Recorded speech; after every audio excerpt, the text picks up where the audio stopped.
Yeah, but even the shape of your face has changed. As you know, I've had no plastic surgery on my face, just my nose. When it came to Michael Jackson, the rumors never stopped, not even after his death.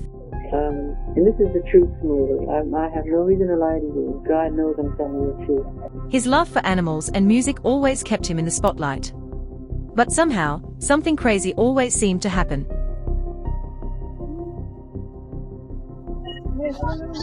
Whenever hidden footage of Michael Jackson surfaced, something unexpected always seemed to happen. And today, we have some of those rare moments for you. Before the global frenzy, before the moonwalk, and before Michael Jackson became the biggest star on the planet, the foundation of his extraordinary career was being built in Gary, Indiana. 5 brothers, driven by raw talent and strict discipline, rehearsed endlessly under the watchful eye of their father, Joe Jackson. By the late 1960s, the Jackson 5 had caught the attention of Berry Gordy, the mastermind behind Motown Records. Their debut singles, including I Want You Back and ABC, shot straight to the top of the charts. But it was Michael, the youngest frontman, who immediately stood out. Even at an incredibly young age, Michael commanded the stage with a maturity that seemed impossible for a child. While other kids played outside, his childhood revolved around microphones, complicated choreography, recording studios, and relentless rehearsals. Those early years shaped his flawless vocal precision and legendary work ethic. They proved that Michael was not simply a talented child. He was a prodigy built for something much bigger. But there was another side to this story. The demanding machinery of Motown and the pressures of early fame also planted the seeds of a lifelong desire for the normal childhood Michael never experienced. And that may explain why rare footage from Neverland became so fascinating. Michael Jackson was known for being playful and affectionate with the children who visited his ranch. They played games, explored the property, and sometimes even watched Michael perform songs for them. Many people believed he treasured those moments because they gave him a glimpse of the childhood he had missed. The footage shows a side of Michael that the public rarely saw. But what do you think these moments really reveal? By 1975, another major transformation was already beginning. The Jackson 5 had grown frustrated with Motown's strict creative control. Searching for greater artistic freedom, they left the label and moved to Epic Records, becoming simply the Jacksons. For Michael, this was a major turning point. He finally gained more control over the music and began co-writing material, helping create hits like Shake Your Body Down to the Ground. But the real catalyst for his solo career came during the production of the 1978 musical film The Wiz. While playing the Scarecrow, Michael met legendary producer Quincy Jones. The connection between them changed music history. Quincy immediately recognized something extraordinary in Michael, and the two joined forces for his 1979 solo album, Off the Wall. Blending disco, pop, funk, and R&B, the album produced massive hits including Don't Stop Till You Get Enough. It shattered records and transformed Michael from the young lead singer of a family group into a sophisticated adult artist with his own unmistakable sound. But even that success was only the beginning. In late 1982, Epic Records released Thriller. Michael entered the project with an almost impossible goal. He wanted to create an album where every song could become a hit. Working once again with Quincy Jones, he fused rock guitars, dance rhythms, haunting synthesizers, and unforgettable melodies. Songs like Billie Jean and Beat It dominated radio stations around the world. Thriller did more than succeed. It became a global phenomenon. The album spent 37 non-consecutive weeks at number 1 on the Billboard 200 and eventually became the best-selling album in music history. Its success also helped break racial barriers on MTV, expanding opportunities for black artists on mainstream music television. Michael had transformed pop music into something bigger than anyone imagined. Then, on May 16, 1983, he changed performance history forever. During the Motown 25 television special, Michael stepped onto the stage to perform Billie Jean. And then he moved backward. The moonwalk lasted only seconds, but the world had never seen anything like it. Wearing a single glittering glove and a fedora, Michael combined sharp robotic freezes with effortless movement. Overnight, dance became just as important to pop stardom as singing. Michael did not simply perform music. He physically became the rhythm. Every bass line became a movement. Every drumbeat became a kick, a spin, or a snap of the head. And from that moment forward, Michael Jackson was no longer just a pop star. He was a visual icon. But Michael was not finished changing the industry. He also redefined the music video. Before him, most music videos were simple promotional clips. Michael transformed them into cinematic events. The 14-minute film for Thriller, directed by John Landis, combined Hollywood horror, elaborate makeup effects, storytelling, and complex choreography. It was not simply a video accompanying a song. It became a global television event. Michael understood that visuals could expand the emotional power of music. He invested enormous budgets, worked with major directors, and demanded cinematic storytelling. Smooth Criminal pushed that vision even further, introducing the famous anti-gravity lean and creating one of the most recognizable visual performances in music history. Michael had created the blueprint for the modern music video. But following the biggest-selling album in history presented an almost impossible challenge. In 1987, Michael released Bad. The album produced an unprecedented 5 consecutive #1 singles on the Billboard Hot 100, including Dirty Diana and Man in the Mirror.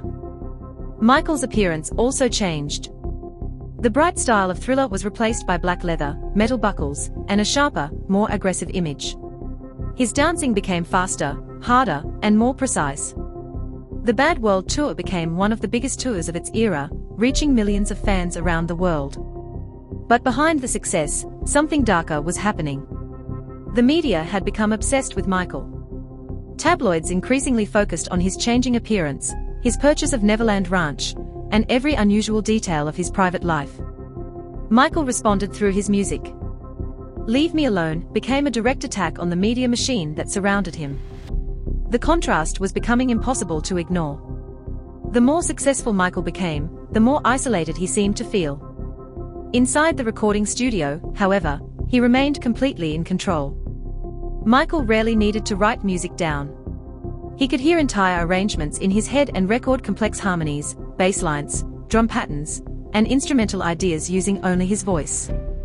He pushed engineers to invent sounds that had never existed before. Multiple drum machines, analog synthesizers, vocal layers, beatboxing, and experimental effects were combined until every detail matched what Michael heard in his imagination. He wanted the music to be felt physically. For his 1991 album Dangerous, Michael partnered with Teddy Riley and embraced the emerging new jack swing sound. Metallic rhythms, digital editing, sharp percussion, and aggressive beats gave his music a darker edge. His vocals became another instrument. Smooth falsetto could suddenly explode into gritty sounds, rhythmic gasps, and aggressive vocal percussion. Michael controlled every detail. But being the most famous person on earth came with a price. By the early 1990s, Michael had reached a level of global fame almost impossible to comprehend. Everywhere he went, crowds followed. Paparazzi tracked him. Public appearances required massive security operations. Neverland Ranch became his escape. With its amusement park, animals, and private entertainment areas, Michael attempted to build the childhood world he believed fame had taken away from him. But the sanctuary created new problems.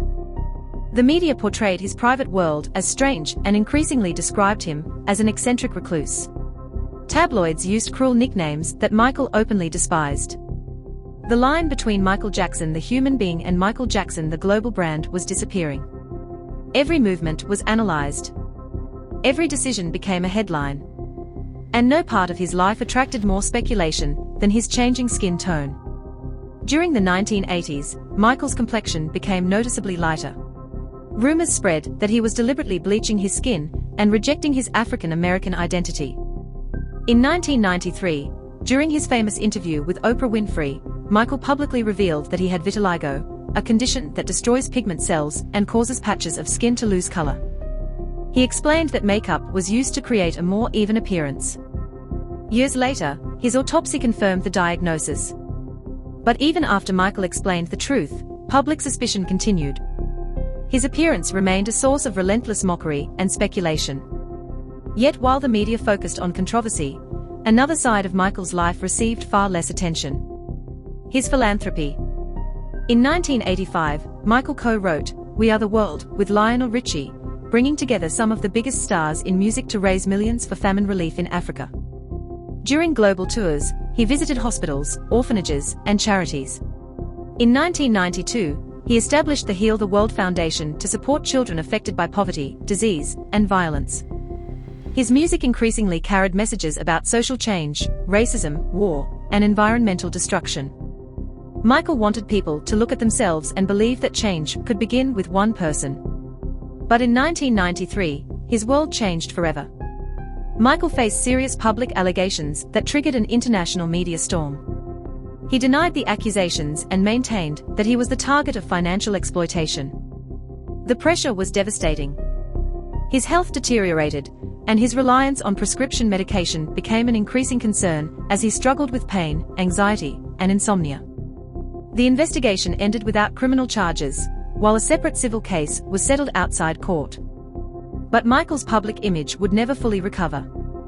The universal innocence associated with the Thriller era had disappeared. Michael Jackson had gone from being one of the most beloved entertainers in the world to one of the most debated and polarizing public figures alive.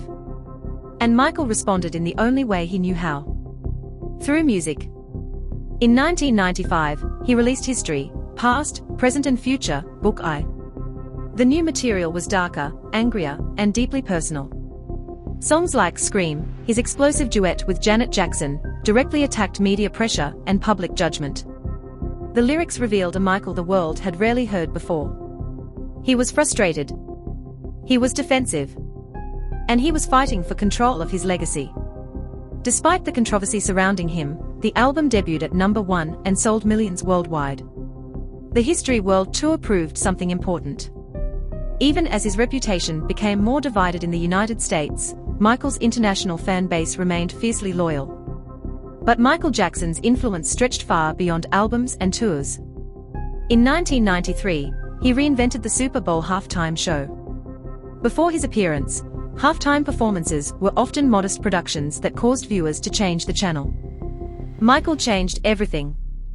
He appeared onstage and stood completely motionless as the stadium erupted around him. For nearly 2 minutes, he barely moved. And the crowd only became louder. That single moment demonstrated a level of audience control few performers in history had ever possessed. The performance ended with a massive choir and a message of global unity. For the first time, the halftime show became as important as the game itself. The modern Super Bowl spectacle had been born. Behind the entertainer was also a remarkably strategic businessman. In 1985, Michael purchased the ATV music publishing catalog for $47.5 million. The catalog included valuable songwriting copyrights connected to the Beatles. Many people considered the purchase an enormous gamble. It became one of the smartest business decisions in entertainment history. Years later, the catalog was merged with Sony's publishing operation to form Sony ATV, creating one of the most powerful music publishing businesses in the world. Behind the eccentric public image was a man who understood the long-term value of intellectual property. Even during periods of personal turmoil, Michael continued experimenting with music. In 1997, he released Blood on the Dance Floor, History in the Mix.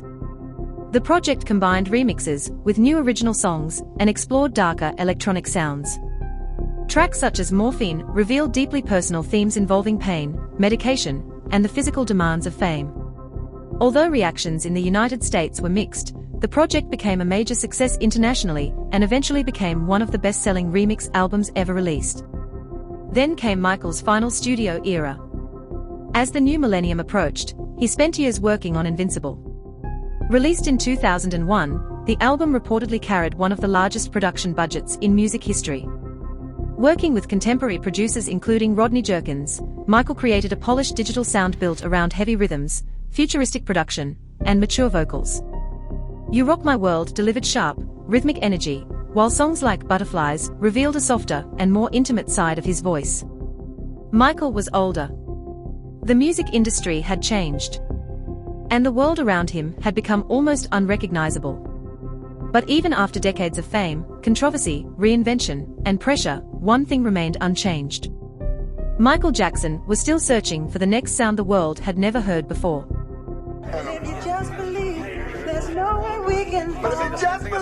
Although Invincible debuted at #1 in multiple countries and sold millions of copies worldwide, its success was soon overshadowed by an explosive public conflict between Michael Jackson and Sony Music. The release of the album marked the beginning of one of the most bitter battles of Michael's career. Michael accused the record label of failing to properly promote Invincible and claimed that powerful figures within the music industry used unfair and predatory tactics against black artists. At the center of the dispute was Sony Music chairman Tommy Mottola. Michael believed the label had abandoned the album before it could reach its full commercial potential. He also refused to support the project with a major world tour, further slowing its momentum. But instead of keeping the disagreement behind closed doors, Michael took the fight directly to the public. He appeared at high-profile demonstrations in New York and London alongside civil rights activists, openly criticizing the music industry and the executives he believed had worked against him. Then Michael made his most explosive accusation. He publicly described Tommy Mottola as racist and called him a devil, sending shockwaves through the entertainment industry. This was no longer simply a disagreement over album promotion. Michael Jackson was now openly at war with one of the most powerful music companies in the world. I just did good business, you know. The corporate battle revealed something that had always been central to Michael Jackson's career: control. Michael fiercely believed that artists should own their master recordings, publishing rights, and the work they created. To him, the conflict was about far more than the promotion of a single album. It was about power. The dispute severely damaged his relationship with the music industry establishment, but it also strengthened his reputation as an artist willing to risk everything to challenge the corporate forces he believed were exploiting musicians. Then, just a few years later, Michael faced the most devastating battle of his life. In 2003, following the release of a controversial television documentary, Michael was arrested and charged with multiple criminal offenses involving a minor. The case eventually led to the 2005 criminal trial in Santa Maria, California. It became one of the most intensely watched celebrity trials in modern history. For months, almost every detail of Michael's private life was examined in public. His finances, personal relationships, and life behind the gates of Neverland were dissected inside the courtroom and across television networks around the world. Outside the courthouse, devoted fans gathered every day. Inside, Michael appeared increasingly frail and emotionally exhausted as the proceedings continued. The pressure was enormous. Then, in June 2005, the verdict finally came. The jury found Michael not guilty on all counts. Legally, he walked out of the courtroom a free man. The charges he faces are false and will be battled in a court of law within our justice system. He is innocent and will be vindicated. But although Michael had won in court, the trial had taken almost everything from him. He was financially drained, physically exhausted, and emotionally shattered. Months of relentless scrutiny and public humiliation had deepened his sense of isolation. And when the trial was finally over, Michael made a decision that would have once seemed impossible. He left Neverland Ranch behind. The place he had created as a private sanctuary no longer felt safe to him. After investigators, cameras, and the legal battle had invaded the world he once considered his escape, Michael could no longer see Neverland the same way. He never truly returned to live there again. But although Michael had won in court, the trial had taken almost everything from him. He was financially drained, physically exhausted, and emotionally shattered. Months of relentless scrutiny and public humiliation had deepened his sense of isolation. And when the trial was finally over, Michael made a decision that would have once seemed impossible. He left Neverland Ranch behind. The place he had created as a private sanctuary no longer felt safe to him. After investigators, cameras, and the legal battle had invaded the world he once considered his escape, Michael could no longer see Neverland the same way. He never truly returned to live there again. What followed was a period of self-imposed exile. Seeking privacy and desperate to escape the relentless American media circus, Michael began traveling around the world with his 3 young children. For a time, he settled in Bahrain as a guest of the royal family. Far from Hollywood and the constant attention that had defined his life, Michael explored Middle Eastern culture and quietly considered new creative projects. For the first time in years, he seemed to be searching for something fame had rarely allowed him to have: peace.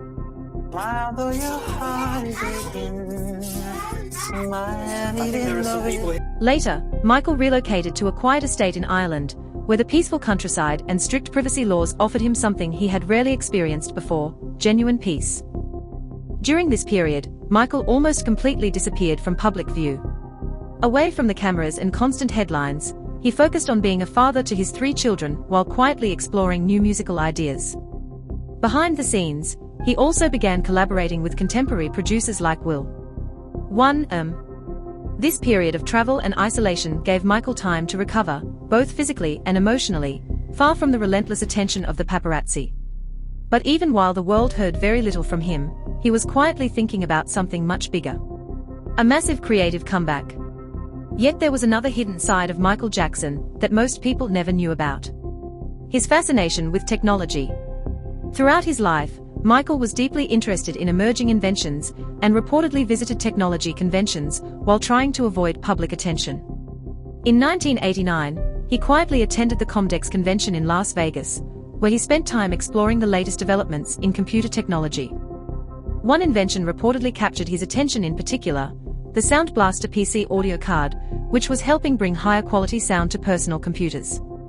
Michael understood early that computers and digital audio could completely transform the future of music. That fascination influenced his own creative process. He constantly experimented with emerging recording techniques, digital synthesizers, and cutting-edge production technology, always searching for sounds audiences had never heard before. His interest in technology also extended beyond music. Michael was fascinated by video games and worked with Sega on gaming projects connected to his music, choreography, and visual identity. To the world, Michael Jackson was a singer, a dancer, and a global superstar. But behind the public image was also a restless experimenter fascinated by the future. And perhaps that is why his music remained ahead of its time. Even when the world thought it understood Michael Jackson, another hidden chapter of his life always seemed to appear. So, which hidden chapter from Michael Jackson's incredible life surprised you the most? Let us know in the comments below. And if you enjoyed this deep dive, make sure to like the video, subscribe to the channel, and we'll see you in the next one.